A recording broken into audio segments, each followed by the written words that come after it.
Pokémon is one of the biggest video game franchises of all time. Ever since its release in the mid-90s, it's exploded into a cultural phenomenon that has crossed the boundaries of games and into the realms of TV, animated movies, card games, mobile AR games, comics, and even live-action films. With nearly 30 years of history, the Pokémon name has transcended beyond legendary. It's hard to imagine it all started from humble beginnings. And this is what I'll be exploring in this video. If you're a fan of the franchise, then you're in for a real treat. But even if you're not a fan, you might just learn something new and hilarious about the origins of these beloved pocket monsters. So, let's get to it.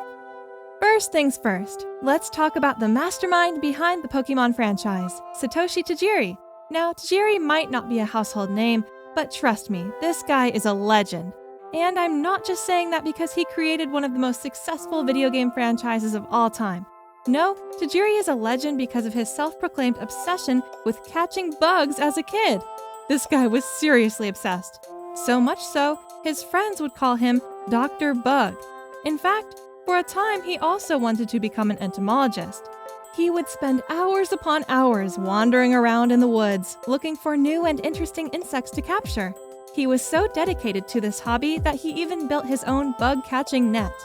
But, as it turned out, Tajiri's love of catching bugs would eventually turn into something much bigger. You see, Tajiri wanted to create a game that captured the same sense of adventure and discovery that he experienced while hunting for bugs. So, he came up with the concept of pocket monsters, or Pokémon for short. In the game, we are plopped into the shoes of a young trainer who travels the region, catching, collecting, training, and battling strange and cute creatures.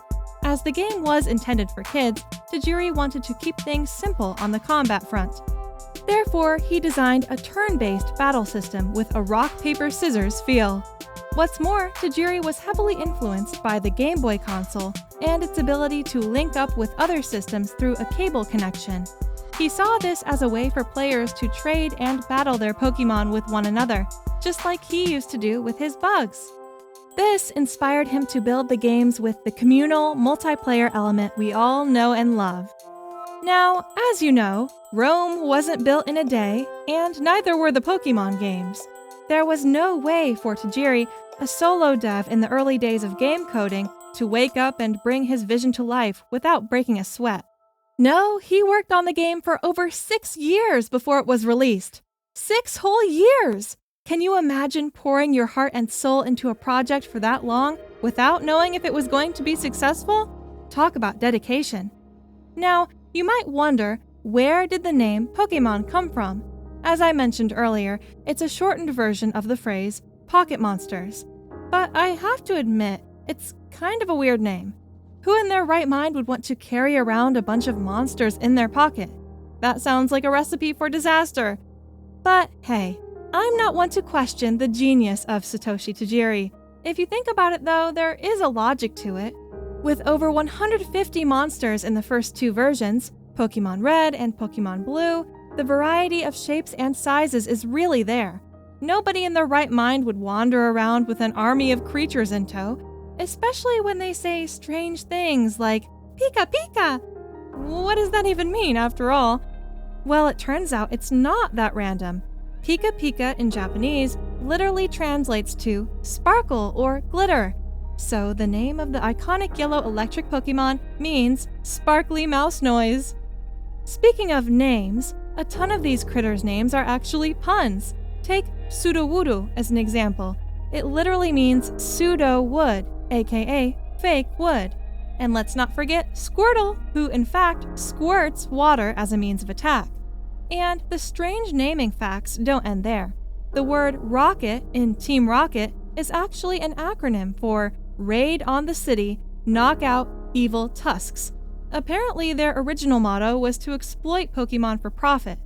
But do you know what doesn't exploit Pokémon for profit? Leaving a like on this video if you're enjoying this video so far. And let me know in the comments which origin story I should dive into next.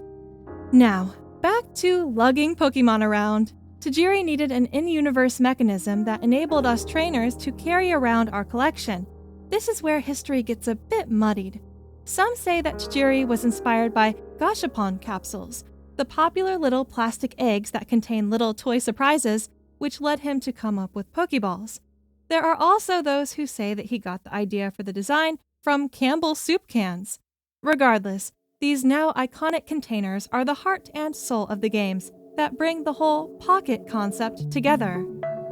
The Pokémon video game series was finally released in 1996, and it quickly became a hit in Japan. But here's where things get really interesting. The Pokémon franchise almost didn't make it to the United States. When Tajiri first approached Nintendo about distributing the game in the US, they were not interested. Let that sink in for a second. Nintendo, the company that would eventually go on to become synonymous with Pokémon, was initially uninterested in the franchise. Knowing what we know today, that would have been their biggest blunder right next to the Virtual Boy if they went through with it. But fortunately for Pokémon fans everywhere, a small group of Nintendo employees discovered the game at a trade show in Japan and brought it back to the US. And the rest, as they say, is history. The Pokémon franchise took off in the West and has since become one of the most successful video game franchises of all time, with over 300 million copies sold. If that number doesn't sound that impressive, wait until you hear how many collectible Pokémon cards have been sold. Over 30 billion! That's a lot of cards, some of which are so valuable they command prices north of $1 million. That's insane! The anime, too, has been viewed by millions of fans of all ages, with over 1,200 episodes and 23 movies to date. It's had its good and bad moments, but still remains one of the most popular cartoons of all time. Funny to think that it was only meant to run for one season.